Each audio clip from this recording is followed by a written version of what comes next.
Hello. For those of you I haven't yet met, my name is Brooks Lamp, Assistant Professor in the English Department and the Writing Program Director. As you likely know, LIBA 100 is connected to the university's Writing Milestone Program, a competency-based program that provides multiple paths towards completion. Because of the structure of the program, LIBA 100 plays a critical role in helping most Fox students reach the milestone. Last year, we made remarkable progress in presenting a meaningful writing curriculum in the course.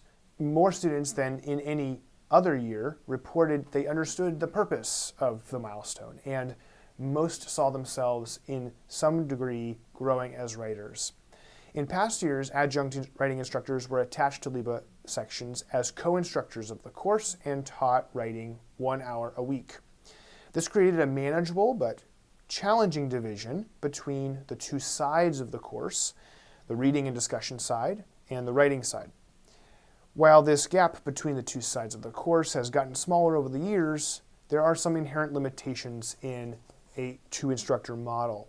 So this year we are trying a one-instructor model, and I believe this will help us take the course to the next level. You have some new important responsibilities as the executors of the milestone curriculum, and you're being asked to teach and grade writing, but in the end, I think this will create a much more natural arrangement for students. Some of you are already confident teachers of writing, while others may be feeling a little nervous, but don't be. You know a lot more about writing than you think, and we have created a curriculum that I believe will feel very natural and harmonize with your role as the LIBA instructor. And you will not be on your own. Jessica and I will be supporting you in meetings. You will have a support team of LIBA colleagues, and new this year, we have a team of student tutors. We are calling these the Advanced Writing Fellows. These are students who took LIBA 100 and are excellent writers. Some of them were finalists in the Meditatio essay contest. Here they are, and I'm really excited to have them working with us. They will be similar to ARC consultants, available for appointment-based tutoring for writing assignments. They will supervise peer review group meetings and might occasionally visit your class to help you facilitate writing workshops. Unlike PAs, they are not attached specifically to sections, but help students in any LIBA section. They are not teaching, nor are they grading, but they will be immensely helpful to your students.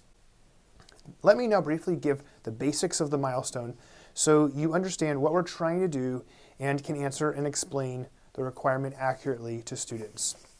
The writing milestone is the college writing competency requirement.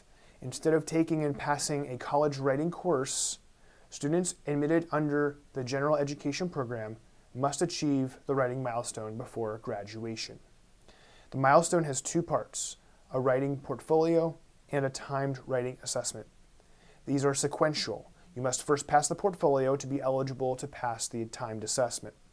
For LIBA 100 students, the way to pass the portfolio is to earn a certain grade average on writing assignments, which I'll discuss momentarily. If they don't reach this bar, they must take Writing 111 in the spring. It is important to note that students are not exempt if they have transferred in college writing credit or AP scores. All students must pass their portfolio, and the only way to do so is through LIBA 100, Writing 111, or transferring in an approved degree. And no students who are in LIBA 100 fall under this latter category. By design, students in LIBA 100 must demonstrate writing proficiency, and if they don't, they are placed in Writing 111. And by the way, they only get one chance to do this. If they fail and retake LIBA 100, by rule, they still must take Writing 111. It's thus important for us to be scrupulous in our presentation and grading of the writing assignments, and to transparently but tactfully explain the requirement to students.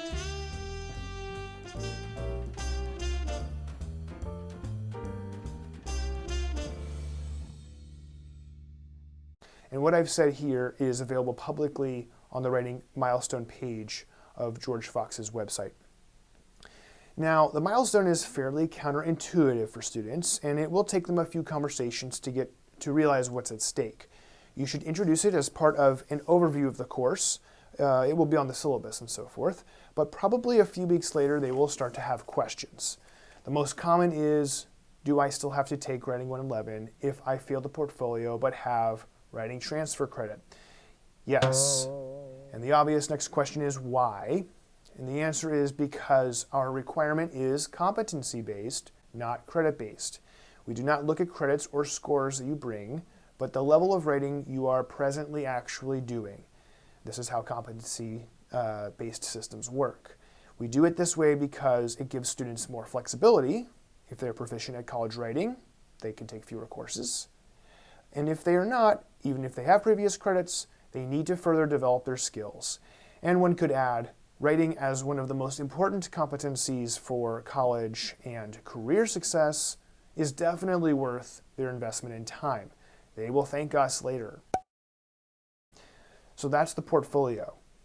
The timed writing assessment, the second part of the milestone, tests the same competencies, only under timed conditions. They take this assessment in the last week of LIBA 100. Unlike the portfolio, if they do not pass the assessment, they are not required to take Writing 111. Instead, they meet with me to create an improvement plan and retake the assessment until they pass. So, the portfolio is linked to placement in Writing 111, whereas the timed writing assessment is not. It is simply repeated until passed. Obviously, the stakes with the portfolio are considerably higher than the assessment. I'll just point out that almost 100% of LIBA students who pass the portfolio also pass the timed assessment. It tests the same skills, and they've had a lot of practice with that by writing essays in LIBA, so they know what we want to see. So this is a good thing. I will say more about this later, but the goal is to get that number to 100, as close to 100% as possible. Now that I've explained how the milestone works, let's go into the specifics for this year. This fall, students pass the portfolio if they average a B minus, or I can also say an 80 or above, on these three essays: close reading number 1, close reading number 2, and the question essay. So let's look at the overall structure of the assignments and their context in the course. The LIBA curriculum this year consists of 4 units and 6 written assignments. The assignments correspond to each unit, plus 2 more bookending the semester. I have videos for you discussing the diagnostic timed write and the close reading essays, and all these assignment prompts are in Foxtail. For now, let's place these on the schedule and see how they look within the units. In the past, we were logistically constrained to teaching writing 1 hour every week. With a one-instructor model, we are immediately freed up to arrange the pacing and sequencing of the curriculum more fluidly. Within each 4-week unit, approximately 2 classes worth of time is budgeted for writing lessons and activities. These lessons could be spread across multiple days or chunked into structured lessons. There is some flexibility here as you design your units. Each unit, in addition to assigned readings, consists of 1 preset writing lesson, 1 in-class writing workshop, and the essay assignment. On our suggested syllabus, we have placed the lesson at the beginning of the unit and the writing workshop in the last week of the unit.